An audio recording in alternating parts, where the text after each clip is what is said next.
Post-operative nursing management, or let's go first with your post-operative period.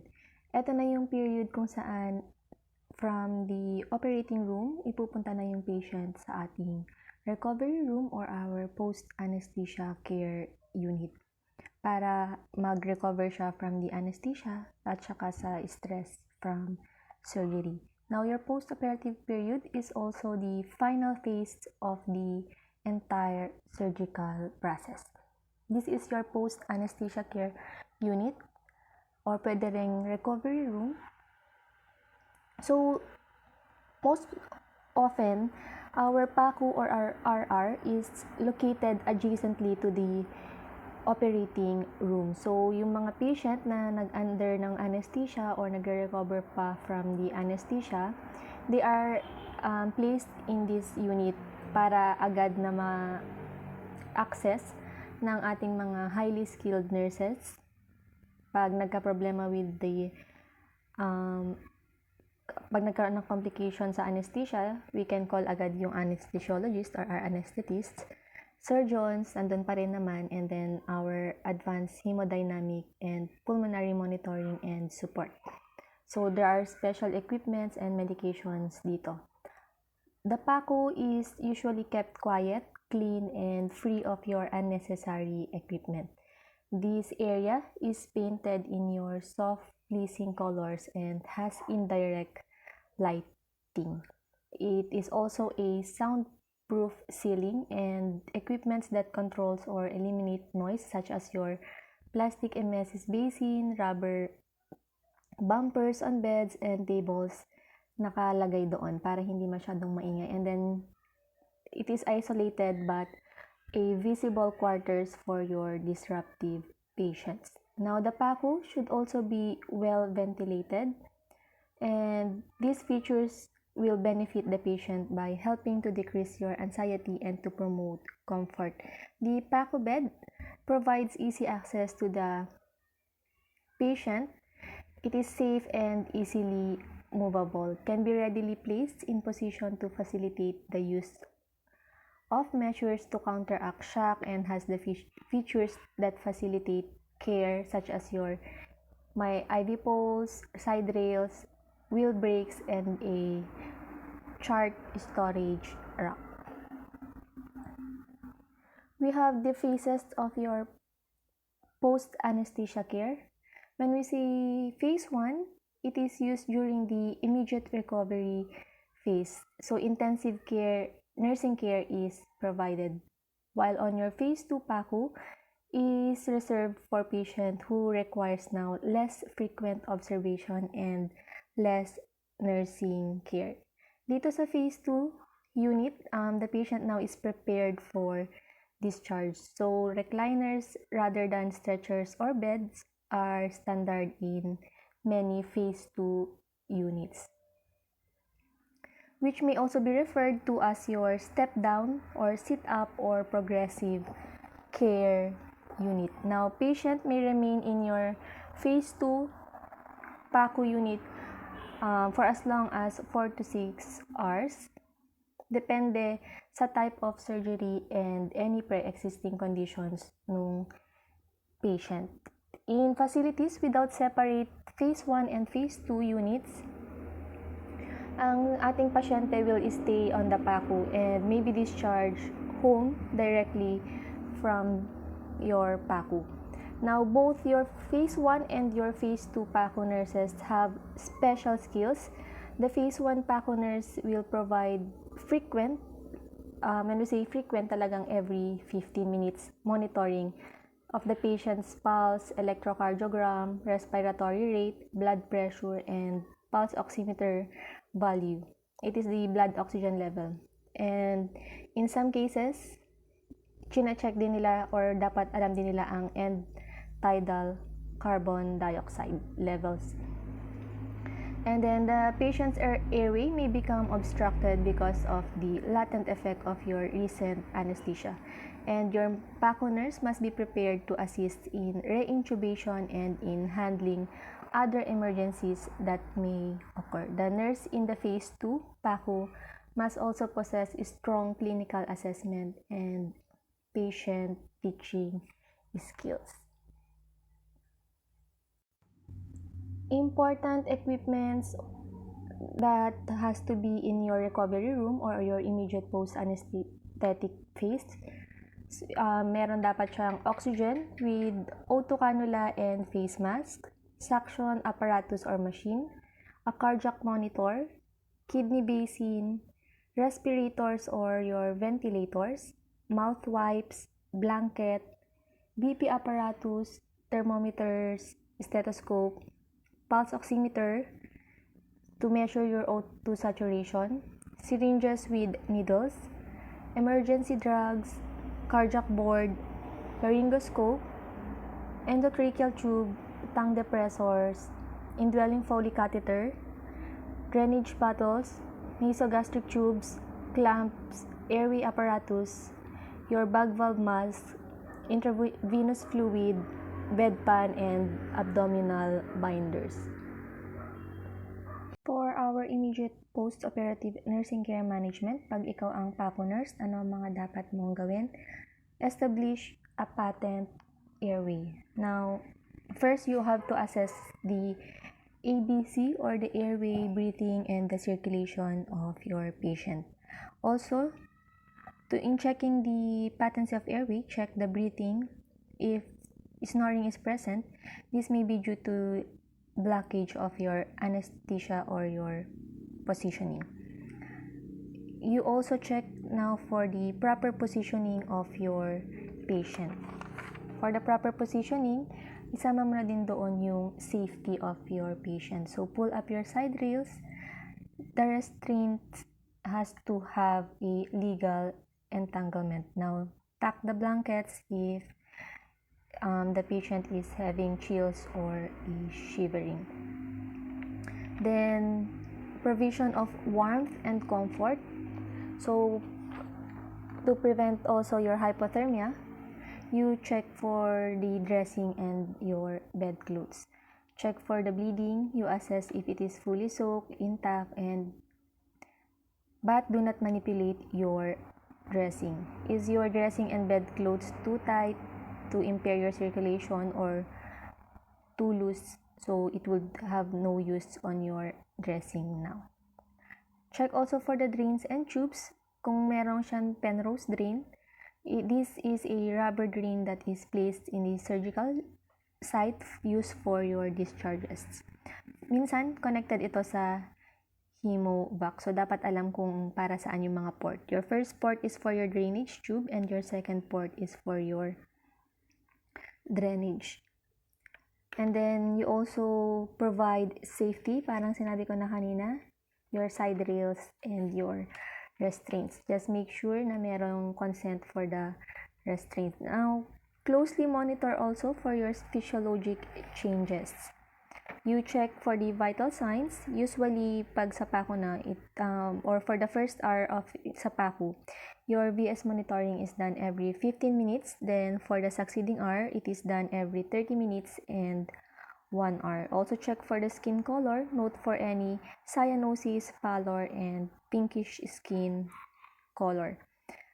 And then, the fluid balance. So, the amount of blood loss may cause your patient to have a hypovolemic shock. So, kung kailangan mag-BT or kailangan ng additional fluid. And then, also, check for the presence of urinary retention and UTI. This may be due to the indwelling Foley catheter, pwede rin sa anesthesia, o pag hindi nakakatheter yung patient. Kung may nausea and vomiting, so this can be the effect of manipulation of organ pag abdominal ang surgery. You also have to assess for the tympanism or the formation of gas in the patient's stomach. Isama mo na rin ang pain and comfort level. You assess this through your pain scale and verbalization of your patient if he or she is awake. Then prevent infection. So maintain your aseptic technique.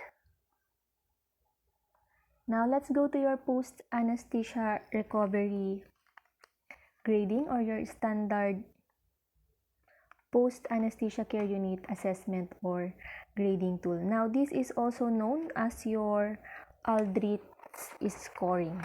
So first, we have our activity. This will now determine the number of extremities the person can able to move voluntarily or on command. So, ang perfect score for your Aldrich score is 10.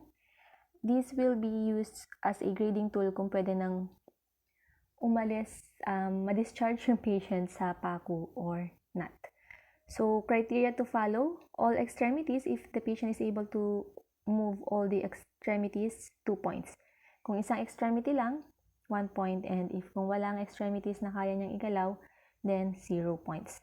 For the respiration, you determine the person's ability to breathe and cough.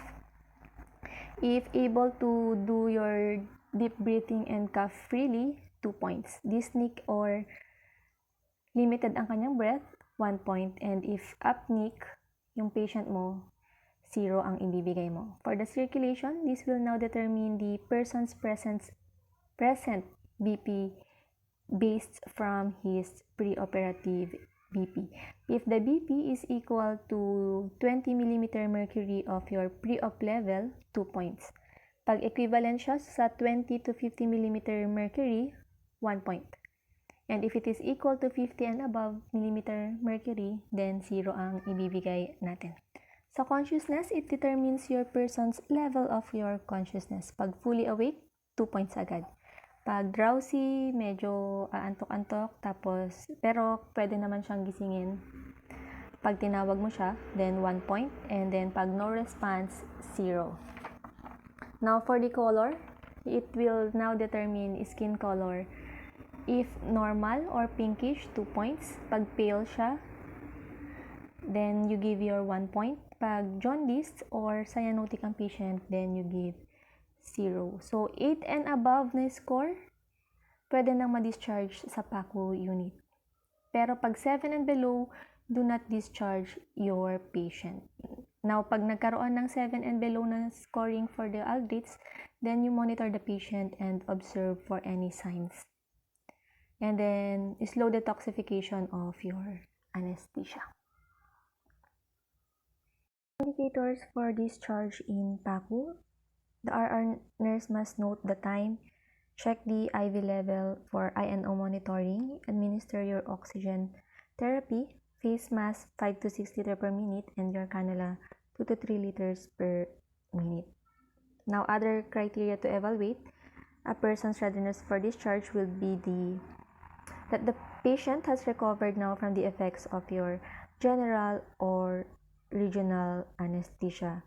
Usually, 2 to 3 hours stay in the recovery room. Now, for the vital signs, it has to be stable already. There is only moderate or light drainage from any site. The physiologic effects of your narcotic medications have also stabilized, and the person has regained a satisfactory level of your consciousness. Essential post-operative care has been completed by the RR personnel, and then your urine output now is adequate, at least 30 to 60 cc per hour for an adult. This will indicate of your normal excretion of anesthetic agent and also to detoxify. So the amount must be noted and recorded. Now, staff on the clinical unit to which the patient is to be transferred have been alerted and notified and are prepared to receive the person. So, wag mong kakalimutan na inform naman ang ating ward nurses na pwede nang ma-discharge sa PACU unit yung pasyente natin. So, dito sa slide, ito naman yung mga additional aside sa aking sinabi. Positioning clients and providing safety and comfort after surgery. So, pag integumentary system, pag let's say your patient has an autograft, The site is immobilized for 3 to 7 days to provide the time needed for the graft to adhere and to attach to the wound bed. Burns of the face and head. You elevate now the head of the bed 30 to 45 degrees to prevent your facial edema.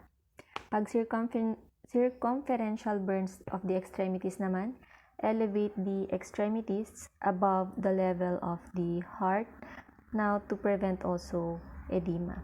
Pag skin grafting ang nag-undergo ng patient, you elevate and immobilize the graft site for the graft to adhere properly. Let's proceed to your reproductive system. Pag nag-undergo ng mastectomy ang patient, you elevate the head of the bed at least 30 degrees with the affected arm elevated on a pillow. This is to drain the fluid from the site. Pag episiotomy, you do your dorsal recumbent position. For circumcision, dorsal recumbent or supine position is okay. Pag vasectomy, supine position. Bilateral tubal ligation, supine position. Hysterectomy, supine position pa rin. And tabiso, supine position. For our endocrine system, hypophysectomy, you elevate the head of the bed at least 30 to 45 degrees. Pag thyroidectomy, you do your semifolars position. Gastrointestinal system, pag gastrojejunostomy, gastroduodenostomy, or gastrectomy, the patient has to be in your flat or supine position. For colostomy, flat or supine position. Pag sigmoidoscopy, dorsal recumbent or your side lying, then flat position. Hemorrhoidectomy, lateral or side lying position. Liver biopsy, during, so we do your supine with right side of your upper abdomen exposed, and then the person's right arm is raised and extended over the left shoulder behind the head. Pag after ng liver biopsy naman, it has to be right lateral side lying position, now putting pressure for the liver not to bleed. Respiratory system, laryngectomy or a radical neck dissection, we put our patient into semifolars position. Bronchoscopy, you do your semifolars position. Thoracostomy and thoracotomy, side lying or lateral position, it depends on the operated side, and the person should not lie on the operated side. So, semifolars position and lie on the unaffected side. The incision and insertion between your third or fourth rib. Ito yung common na site na. For thoracentesis, during sitting on the edge of the bed and leaning over the bedside table with your feet supported on a stool. Now, after thoracentesis, you lie on bed on the unaffected side with head of the bed elevated 45 degrees. Pag nag-undergo ng tracheostomy ang patient, flat or supine position and immediate post-op, then semifolars position. For the cardiovascular system, abdominal aneurysm resection, 45 degrees or your folars position. Amputation of your lower extremity, you elevate the foot of bed for the first 24 hours. Then position the client prone every 3 to 4 hours for a 20 to 30 minute period. Arterial vascular grafting of an extremity, the affected extremity now is kept straight for at least 24 hours. For your cardiac catheterization, extremities that is inserted with catheter is kept straight for 4 to 6 hours. For vein ligation and stripping, you elevate the feet above the level of the heart. Sensory system, cataract surgery, you elevate the head of the bed 30 to 45 degrees to prevent your increased IOC pressure. For retinal reattachment or detachment, semifolars or 2 to 3 pillows overhead. For your extracapsular cataract extraction or your ECCE, elevate of the head of the bed and 30 to 45 degrees. Neurological system, cerebral angiography, flat on bed and then 6 to 24 hours post-op. Craniotomy or craniectomy, you elevate the head of the bed 30 to 45 degrees and maintain head in a midline neutral position. Laminectomy, flat on bed. Lumbar puncture, flat on bed or supine for 4 to 12 hours now to prevent the leakage of your CSF. Myelogram, it is when there is an injection of your radiopaque dye. So, pag water-soluble ang ginamit, head of bed is elevated for 8 hours. Pag oil-based, flat on bed for 6 to 8 hours. Musculoskeletal, pag hip surgery, so keep the affected leg abducted, then place pillow in between legs for a normal positioning.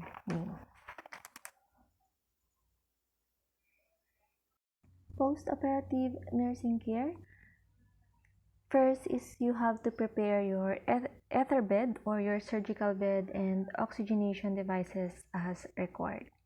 Second, you receive the patient with reports regarding the identity of your patient, the type of surgery, the type of anesthesia, presence of drains or types of dressings, presence of your endotracheal tube or oxygen device, other tubings such as your T-tubes, catheters, or your urine bags, your IV fluid or central venous lines, administration of blood or blood products, allergies, and pre-existing medical conditions, pwedeng diabetic or hypertensive ang patient. Third, you assess all sedated patients for respiratory functions, so oxygenation must be adjusted as needed. Cardiovascular functions, pulses ng patient, i-check mo. Fluid and electrolyte balance, so I&O monitoring. The temperature also of your patient, oxygen saturation level, your neurologic status, presence of pain, and the safety of your patient. Fourth, you determine the swallowing and gag reflex, the level of consciousness, and then put in side lying if patient is still sedated.